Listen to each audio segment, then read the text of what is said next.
They came for her at midnight, the grandmother whispered, leaning close, her eyes dark in the flickering firelight. But no one heard. No one saw. Only the walls knew, and they remembered. The wind clawed at the windows. Every creak, every sigh of the old house sounded like a warning. Somewhere, deep in the darkness, something moved, silent, patient, waiting. Elara was alone. Completely alone. And that was when the terror began. Her parents had died when she was very young, leaving her to live in a crumbling stone house at the edge of a forest that villagers called cursed. The forest was thick, dark, and silent, except for the things that watched. Things that waited. But Elara, clever and stubborn, did not believe in such tales. One night, as the clock struck 12, she awoke to a faint tapping at her window. Tap. Tap. Tap. At first, she thought it might be a branch brushing the glass. But the rhythm, it was too precise, too deliberate. She sat up in bed, her heart pounding like a drum in her chest. Slowly, she approached the window, pulling aside the curtain. The moonlight barely reached the ground, but in the weak silver glow, she saw a figure. Tall. Thin. Shadowed.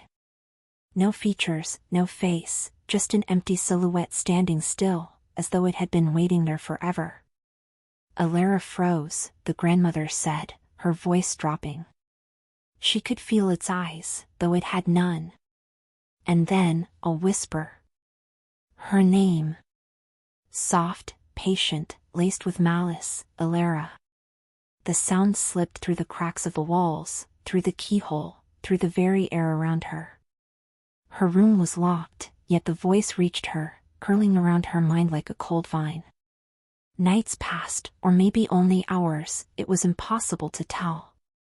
Every night, the tapping returned. Shadows in her room began to twist and stretch, moving just beyond the edge of her vision. Dark shapes pulled in the corners, thickening, waiting. Then she noticed her reflection. At first, it was her own. But slowly, something shifted. The reflection smiled when she did not. Its eyes, hollow, deep as night.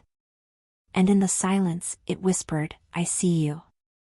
Elara tried to cover every mirror, every reflective surface, the grandmother said, her finger trembling as she traced the edge of her shawl. But the reflections always found her. There was no escape. By the third night, exhaustion made her mind fray. She heard footsteps in the hallway, slow, echoing, deliberate. When she called out, silence answered. Yet she felt it, a presence pressing close, smelling of damp earth and decay. One evening, too frightened to sleep, she wandered into the living room. The fireplace was cold, but the shadows, they moved differently. They twisted toward her, thickening, darkening, until she could see them coalesce into a shape. Tall. Featureless. Endless. Malicious. Elara tried to run, the grandmother said, her voice low, almost a hiss. But the figure's steps were slower, patient. It knew her.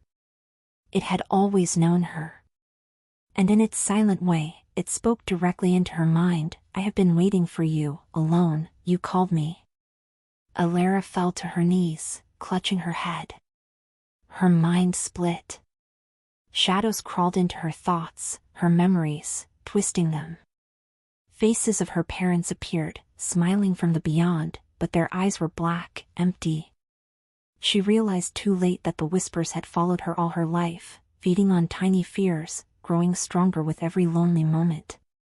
The house changed. Walls stretched, doors vanished, ceilings soared.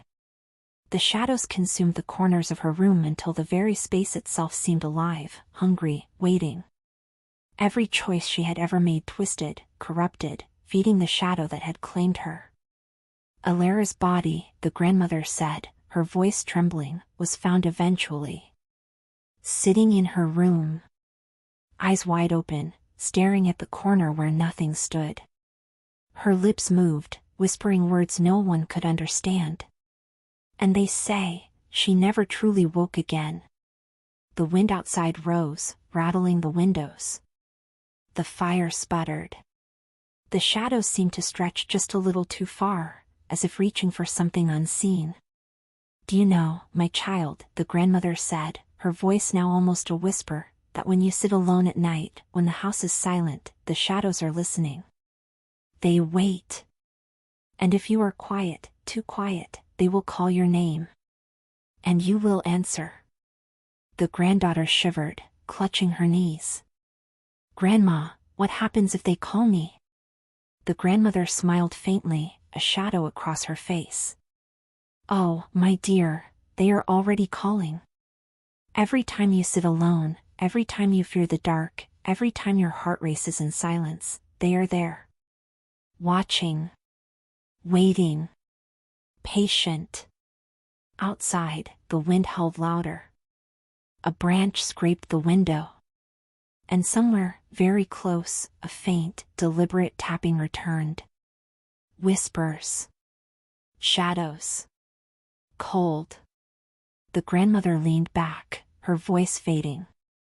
Remember, my child, the shadows are patient. And they never forget. The granddaughter stared at the corners of the room, imagining what might be there.